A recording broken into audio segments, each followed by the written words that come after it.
이 시간에 저는 하나님 나라가 임할 때라는 제목으로 오늘 말씀을 함께 나누기를 원합니다.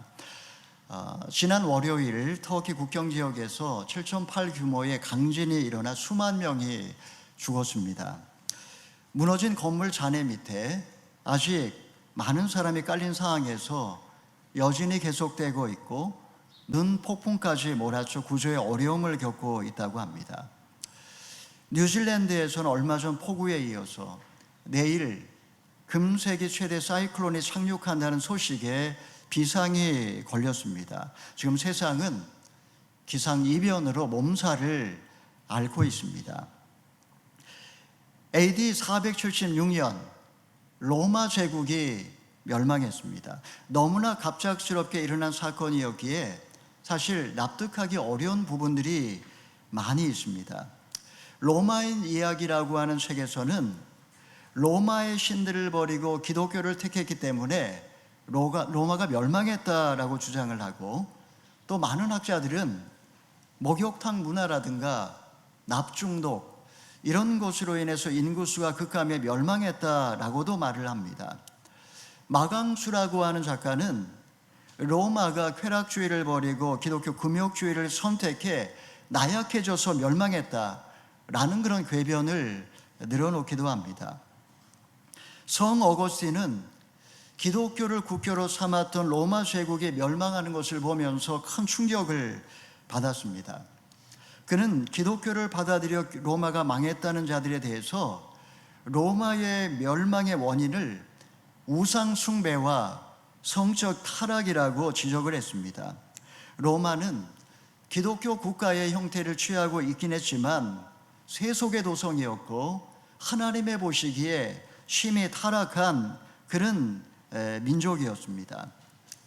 어거스틴은 하나님 나라가 복음 전파와 함께 이 세상에서 시작이 되었고, 하나님의 나라는 천국에서 마침내 신의 도성으로 완성될 거라고 그렇게 주장을 했습니다. 여러분의 생각은 어떻습니까? 하나님의 나라가 제도나 시스템이 아니라면 어떤 모습으로 오늘날 우리 가운데 와 있는 것일까요? 눈에 보이지 않는 세계에서 지금 무슨 일이 벌어지고 있으며 우리가 어떻게 하면 하나님의 나라를 확장시킬 수가 있을까요? 이 시간에 우리는 본문 말씀을 통해서 하나님의 나라가 우리의 삶에 임할 때 일어나게 되는 몇 가지 기적에 대하여 함께 생각해 보고자 합니다. 먼저 배경을 좀 설명을 드리면, 예수님께서 사탄의 시험을 이기신 후에 공생애를 시작하셨습니다. 안식일이 되자 예수님은 가버나움에 있는 한 회당에 들어가셨습니다. 말씀을 가르치시자 모두가 그분의 가르침에 깜짝 놀랐습니다. 율법적이고 따분한 서기관이나 바리새인들과는 달리 예수님의 설교에는 뭔가 권위가 느껴졌습니다.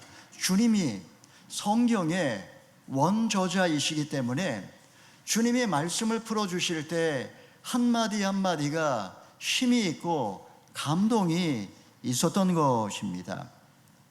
자, 이때 말씀의 은혜를 받지 못한 채 발악을 하는 한 사람이 등장합니다. 그가 누구인지 우리 23절의 말씀 읽어보겠습니다.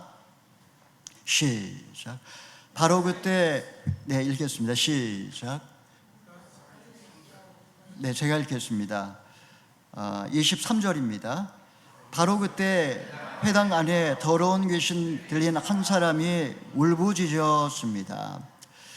지금 말씀의 은혜를 받지 못하고 발악을 하는 한 사람, 그는 바로 귀신에 들린 사람이었습니다. 더러운 귀신이 그를 사로잡고 있었던 것입니다. 평소에는 귀신의 정체가 드러나지 않았습니다.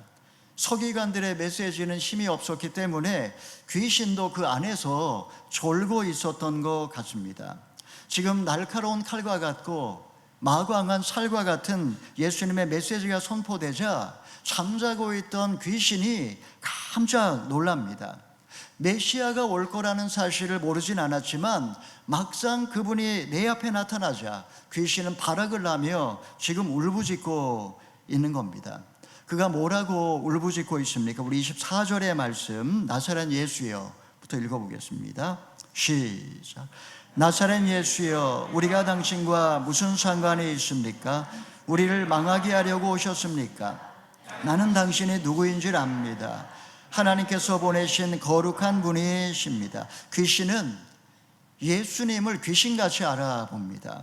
하나님의 아들이 오셨으니 얼마나 반가운 일입니까? 선한 영이라면 당연히 그 앞에 무릎을 꿇고 경배를 했을 것입니다. 귀신에게 예수님은 무서운 적이었습니다. 그분에게 자신을 멸망시킬 능력이 있음을 그는 잘 알고 있습니다.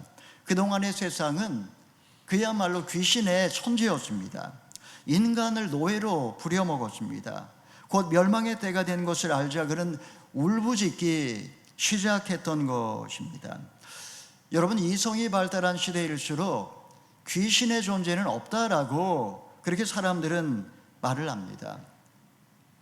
꿈이 무의식의 산물인 것처럼 귀신 역시 인간이 오랫동안 무의식 속에 담아두었던 그런 실체 없는 어떤 존재라고 이야기를 합니다. 귀신이 존재한다라고 이야기를 하면 그야말로 귀신 신하라 까먹는 소리라고 그렇게 면박당하기 일쑤입니다. 하지만 귀신의 존재를 믿는 사람은 의외로 많습니다. 하나님을 알지 못하는 불신자들도 귀신의 존재를 믿는 사람들이 상당히 많습니다. 캄캄한 공동묘지를 지나면서 귀신이 생각보다 가까이 있다라는 사실을 상상만 해도 등골이 서늘해집니다. 자, 그런데 이 귀신 들린 자가 공동묘지에 있는 것이 아니라 회당에 와서 말씀을 듣고 있다라는 사실, 여러분 주목할 필요가 있습니다. 평소에는 잠잠하지만 지금 강력한 말씀이 선포되자 속에서 지금 반발심이 솟구칩니다. 어떤 경우에는 예배당을 박차고 나가는 그런 경우도 있습니다. 70년대, 80년대 부흥회 때에 말씀을 듣다가 발작하는 분들이 종종 있었습니다. 정신을 차린 후에 물어보게 되면 왜 그랬는지 기억을 못합니다. 대개 보면 불행한 가정사가 있다거나 아니면 죄로 인한 깊은 상처가 있는 그런 분들이 많습니다. 여러분, 파리가 오물 위에 꼬여드는 것처럼 귀신은 더러운 죄가 있는 곳에 모여들게 마련입니다. 우상 숭배나 원한, 살인이나 간음, 음란이나 거짓, 미움이나 욕심, 교만이나 열등감 등 어두운 생각에 사로잡혀 살아가게 되면 귀신들이 들락날락거리게 됩니다. 나중에는 아예 여기에 익숙해져 거기에 또아리를 들고 살아갑니다. 그런 것을 우리는 귀신 들렸다라고 이야기를 하는 겁니다. 스스로 통제할 수 없는 귀신의 포로가 되어버린 것입니다. 자, 예수님은 이런 글을 어떻게 도와주시는지 25절, 26절의 말씀 읽어보겠습니다. 시작. 예수께서 귀신을 꾸짖으시며 말씀하셨습니다. 조용히 하여라. 그리고 그 사람에게서 나와라. 그러자 더러운 귀신은 그 사람에게 발작을 일으키더니 비명을 지르며 떠나갔습니다. 예수님은 귀신 들린 자와 대화하지 않으십니다. 그 사람 속에 숨어있는 귀신을 꾸짖으십니다. 귀신은 대화로 설득할 수 있는 존재가 아닙니다. 창세기 3장을 보게 되면 인간은 뱀과 대화를 하다가 유혹에 넘어갔습니다. 광야에서 사탄은 예수님에게 대화를 하자며 접근해 왔습니다. 사탄아 물러가라. 성경에 이르기를, 예수님은 오직 하나님 말씀으로 단호하게 사탄을 무찌르셨던 것입니다. 예수님이 꾸짖자 귀신은 순간 경련을 일으키며 그 사람에게서 쫓겨났습니다. 하나님의 아들 예수 그리스도는 마귀의 자식인 귀신과 적수가 될 수가 없습니다. 누구도 귀신에 사로잡힌 영혼을 해방시킬 수 없습니다. 약 처방을 하고 전기 쇼크를 주는 그런 것으로 귀신을 쫓아낼 수 없습니다. 만왕의 왕이요 만주의 주가 되시는 그리스도가 사탄의 결박을 풀어줄 때만 오로지 그때 자유할 수가 있는 겁니다. 예수님의 불호령 앞에 귀신은 꼬리를 내리고 주랭랑을 쳤습니다. 자, 이 모습을 본 사람들의 반응이 어떠한지 27절, 28절의 말씀 읽어보겠습니다. 시작. 사람들은 너무 놀라 나머지 서로 수군거렸습니다. 이게 무슨 일이지? 권위 있는 새로운 가르침이로군. 저가 더러운 귀신에게 명령까지 하고 귀신도 그에게 복종하니 말이야. 그래서 예수에 대한 소문이 갈릴리 온 지역으로 3시간에 퍼졌습니다. 누가 귀신을 굴복시키고 쫓아낼 수 있습니까? 무당은 귀신을 얼레고 달랩니다. 구슬하고 음식을 바칩니다. 더욱더 악한 귀신의 종이 되게 만듭니다. 반면에 예수님은 하늘과 땅에 모든 권세를 갖고 계신 분이십니다. 현상세계뿐만 아니라 보이지 않은 영적 세계도 다스리십니다. 그분 말씀은 바위를 쳐서 부서뜨리는 불방망이 같습니다. 그분 앞에 귀신은 정체를 드러내고 쫓겨날 수밖에 없었던 것입니다. 여러분, 우리가 지금 이렇게 예배당에 나와서 말씀을 듣고 있지만 양심에 찔리는 죄를 회개하지 않은 채 그냥 고집을 부리며 살아가고 있지는 않습니까? 불행했던 과거와 그리고 부끄러운 죄를 그냥 가슴 깊은 곳에 묻어둔 채 여전히 마귀의 사슬에 매인 채 고통스럽게 그렇게 살고 있지는 않습니까? 당신이 나와 무슨 상관이 있나이까? 더 이상 내 인생에 간섭하지 말라며 어쩔 수 없이 예배당에 나와 있긴 하지만 예수님에 대한 반발심 때문에 속으로 그렇게 울부짖고 있지는 않느냐 하는 것입니다. 사랑하는 여러분, 하나님의 영으로 충만했던 세상에 더러운 영이 들어오면서 불행이 시작이 되었습니다. 하나님의 영상대로 창조된 인간은 귀신의 노예가 되고 만 것입니다. 때가 되자 회개하고 복음을 믿으라 구원의 날이 선포가 되었습니다.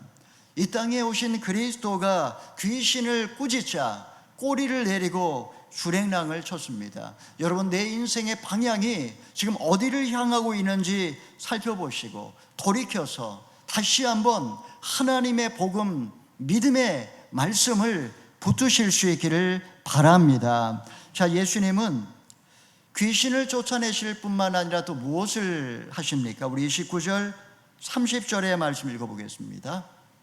시작. 그들은 회당에서 나와 곧바로 야고보와 요한과 함께 시몬과 안드레의 집으로 갔습니다. 이때 시몬의 장모가 열병으로 앓아 누워 있었습니다. 사람들은 즉시 이 사실을 예수께 말씀드렸습니다. 시몬 베드로의 장모가 열병으로 앓아 누워 있습니다. 열병은 전염성이 아주 강하고 치사율이 높은 그런 병입니다. 체온이 40도까지 오르고 발작을 일으키다가 혼수 상태에 빠져 죽는 병이 열병이라고 합니다. 소식을 들으신 예수님께서는 마스크도 쓰지 않은 채 그 방에 들어가서 그녀의 손을 잡아서 일으켜 세웁니다. 그 순간에 즉시로 그녀의 열이 떨어집니다. 병 속에서 일어난 그녀는 예수님 일행을 위하여 정성을 다해서 음식을 준비하기 시작합니다. 자, 예수님의 소문이 퍼지자 어떤 일이 벌어집니까? 우리 32절, 33절 읽어보겠습니다. 시작.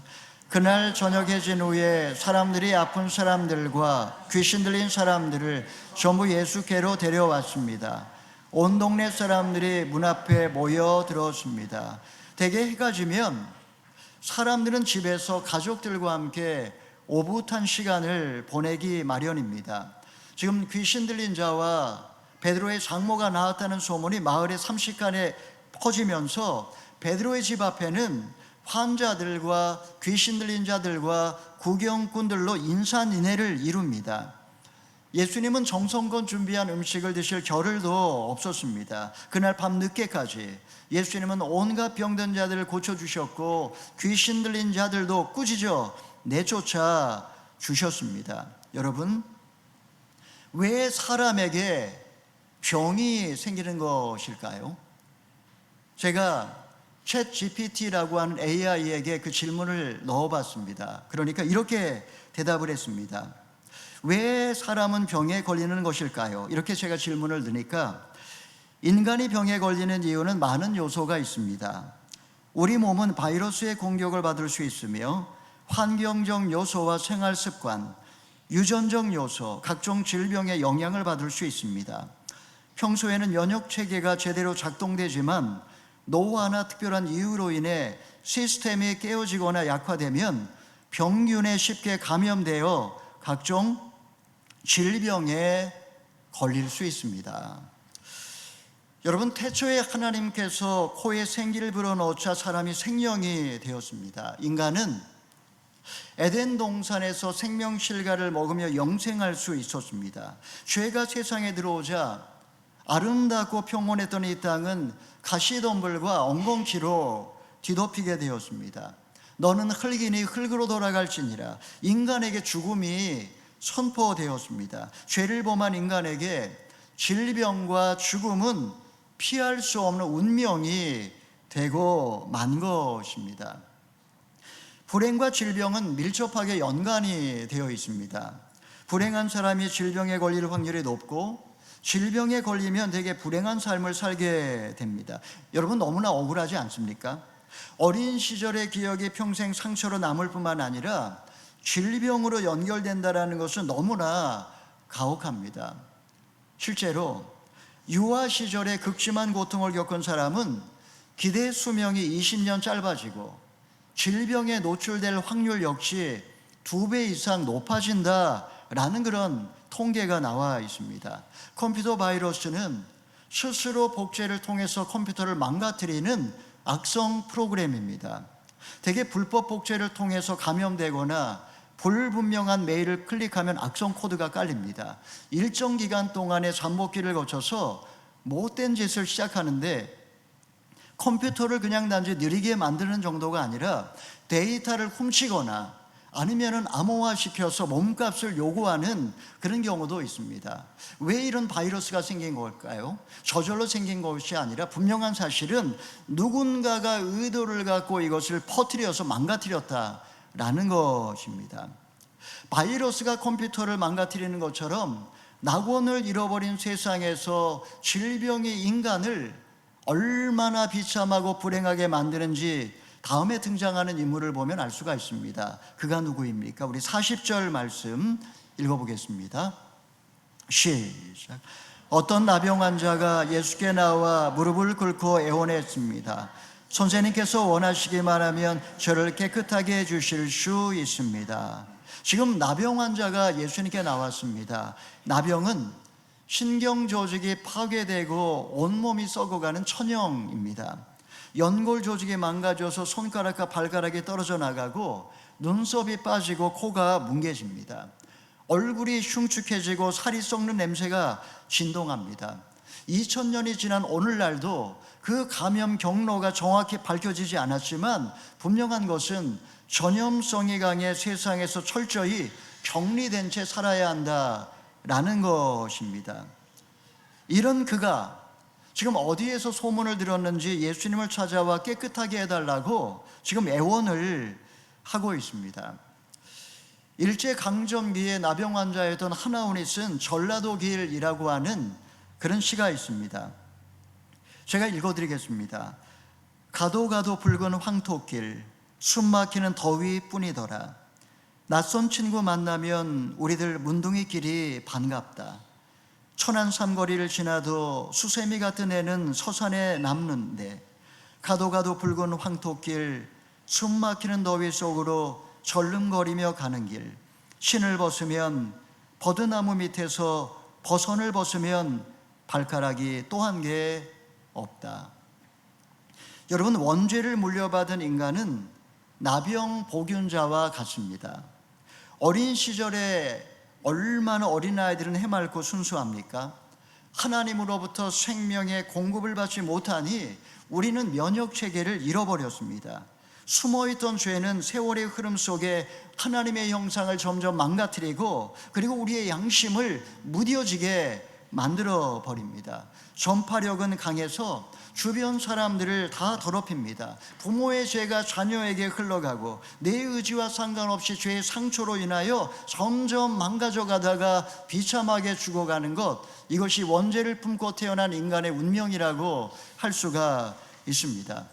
자, 본문의 나병 환자는 자신의 이 비참한 운명에도 불구하고 삶을 포기하지 않습니다. 그는 예수님에 대한 믿음을 갖고 나을 수 있다는 희망을 갖고 엎드려서 간구합니다. 선생님이 원하신다면 저를 깨끗게 하실 수 있습니다.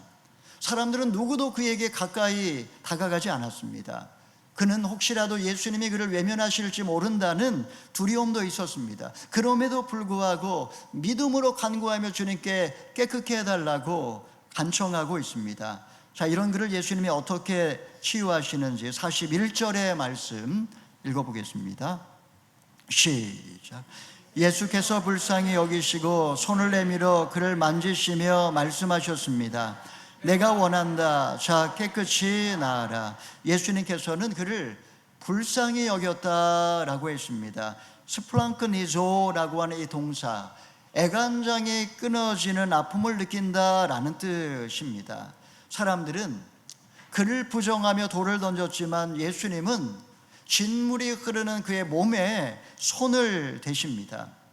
가족들조차도 그를 부담스럽게 여겼지만 예수님은 내가 원한다라고 말씀하십니다. 누구라도 그의 병에 대하여 속수무책이었지만 예수님은 깨끗이 나아라 라며 선포를 하십니다. 자, 이때 어떤 기적이 일어나는지 42절의 말씀 읽어보겠습니다. 시작. 그러자 나병이 순식간에 사라지고 그가 깨끗이 나았습니다. 예수님이 그의 몸에 손을 대시자, 그리고 깨끗이 나라 말씀하시자 순식간에 면역력이 회복되면서 몸속의 모든 나균이 사라집니다. 일그러진 피부에 새살이 돋더니 순식간에 어린아이처럼 깨끗해집니다. 예수님의 손길이 닿자마자 망가져버린 그의 영혼이 회복되고 새로운 피조물로 거듭난 것입니다. 예수님은 어떻게 보면 세상에서 가장 비참한, 가장 불쌍한 그 영혼을 친히 만져주셔서 원래 하나님 창조의 목적대로 살 수 있도록 그렇게 새로운 인생을 살게 해주셨던 것입니다. 여러분, 예수님은 이 땅에 오신 본체가 창조주이신 하나님이십니다. 하나님이 처음에 세상에서 인간을 만드셨을 때 인간을 향하여 보라 얼마나 좋으냐 감탄을 하셨습니다. 하나님이 그렇게 기뻐하셨던 인간이 하나님을 떠나 질병으로 고통받고 이렇게 비참하게 망가진 모습을 볼 때에 얼마나 가슴이 아프셨겠습니까? 지금 그분이 다시 한번 창조의 능력으로 말씀하신다면 회복의 역사가 일어나지 않겠습니까? 예수님은 우리 모두가 원래 창조의 목적대로 건강하게 행복하게 잘 살기를 원하십니다. 사탄은 지금도 이 세상에서 두루다니면서 인간의 영혼과 육체를 병들이고 파괴하고 그리고 죄의 바이러스를 퍼뜨리며 다니고 있습니다. 우리 모두는 세상 한가운데를 살아가면서 병균에 노출되어 있고 그리고 죄로 감염되어 있고 열병에 걸리기도 하고 나병 환자처럼 더럽고 초한 모습으로 변해버리곤 합니다. 우리의 자녀들 역시 마찬가지입니다. 죄의 바이러스에 쌓여서 지금 세상을 살아가고 있으니 어디에도 안전한 곳이 없습니다. 때로는 세상의 유혹에 넘어가서 죄를 짓고 신음하고 방황하고 하나님을 떠나 그렇게 살 때도 있습니다. 여러분, 우리는 지난 3년 눈에 보이지 아니하는 이 바이러스가 얼마나 무서운 존재인지 경험했습니다. 질병과 죽음, 온 세상 망령처럼 떠도는 것을 보면서 인간이라는 존재가 얼마나 나약하고 미미한 존재인지 우리는 고백했었습니다. 바이러스보다 몇백 배 무서운 죄가 인권이라는 이름을 입고 지금 세상의 법과 제도 속에서 그리고 우리의 자녀들에게 깊이 파고드는 것을 여러분 보고 계십니까? 지금 온 세상은 기상이변뿐만 아니라 멸망을 향해 치닫고 있는 로마 제국과 비슷한 것 같습니다. 사랑하는 여러분, 우리에게 여전히 희망이 있는 것은 하나님의 아들이 이 땅에 오셨다라는 것입니다. 예수님은 지금도 사랑의 손길로 우리를 어루만져 주십니다. 그분이 말씀하시자 열병이 떠나갔고 나병이 깨끗하게 치유가 되었습니다. 아무리 절망적인 상황에 처해 있다 할지라도 권능의 말씀이 임하면, 창조주 하나님이 선포하면 하나님의 영광은 회복되고 이곳에 하나님의 나라가 임하는 줄 믿으시면 아멘 하시기 바랍니다. 자, 예수님은 이렇게 병들고 귀신 들린 영혼들을 고칠 수 있는 능력을 어디에서 얻으신 것일까요? 우리 마지막으로 35절의 말씀 읽어보겠습니다. 시작. 매우 이른 새벽 아직 어둑어둑할 때 예수께서 일어나 외딴 곳으로 가셔서 기도하셨습니다. 예수님은 본체가 하나님이시기에 창조의 권능을 갖고 계십니다. 그럼에도 불구하고 예수님은 이 땅에 육체를 입고 오셨기 때문에 하나님의 능력을 매 순간 덧입으셔야만 했습니다. 예수님은 자신을 찾아오는 영혼들이 많아지면 많아질수록 그만큼 더욱더 기도에 힘쓰셨습니다. 매우 이른 새벽 시간 아직 어둑어둑할 때 한적한 곳에 나와서 하나님 앞에 나와 간절하게 홀로 기도하셨습니다. 만약에 기도가 없었다면 아무리 예수님이라 할지라도 이런 기적의 역사는 일어날 수 없었을 것이고 십자가를 진다라는 것은 상상할 수도 없었을 것입니다.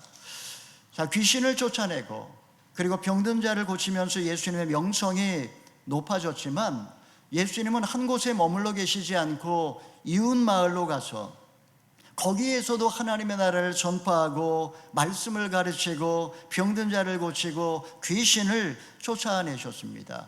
회개하고 복음을 믿으라. 주님께서 이 말씀을 선포한 후에 하신 이 네 가지 사역, 이것이 바로 주님이 이 땅에서 주로 하셨던 사역이었습니다.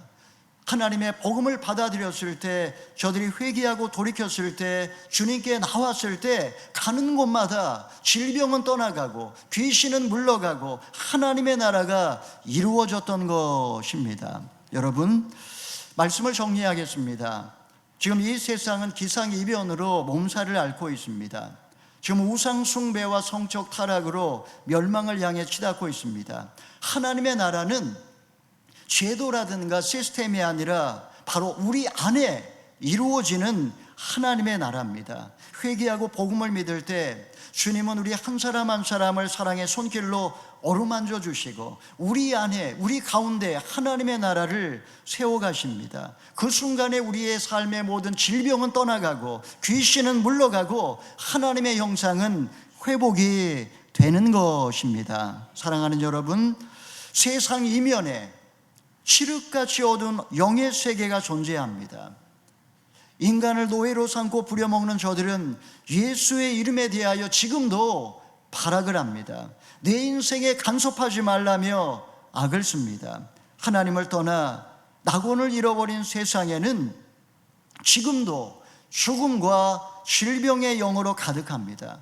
복의 영화와 권세를 누리는 자라 할지라도 피해갈 수 없는 그 운명이 바로 이런 것입니다. 이런 세상에서 우리가 어떻게 하면 구원을 얻을 수가 있을까요? 사랑하는 성도 여러분, 인류를 구원해 주실 하나님의 아들이 세상에 오셨습니다. 어느 누구도 예상하지 못한 반전의 드라마입니다. 세상에 악성 코드를 퍼뜨리고 인간을 노예로 삼았던 마귀로부터 벗어날 수 있는 기쁘고 복된 소식입니다. 우리가 진정 하나님이 창조하신 본래의 모습으로 돌아가길 원한다면, 질병이 없고 죽음도 없는 하나님이 약속하신 나라를 진정 꿈꾼다면 우리가 오늘 집중해야 될 한 분, 바로 예수 그리스도, 그분을 나의 왕으로 모시고 그분의 다스림을 받으며 살아가는 것, 바로 이것이야말로 우리가 이 세상에서 구원을 얻을 수 있는 길이 아니겠습니까? 우리 모두가 이 땅에서 하나님의 나라를 선포하면서 믿음으로 날마다 기적을 체험하시는 저와 여러분 다 되기를 주님의 이름으로 축원합니다. 아멘.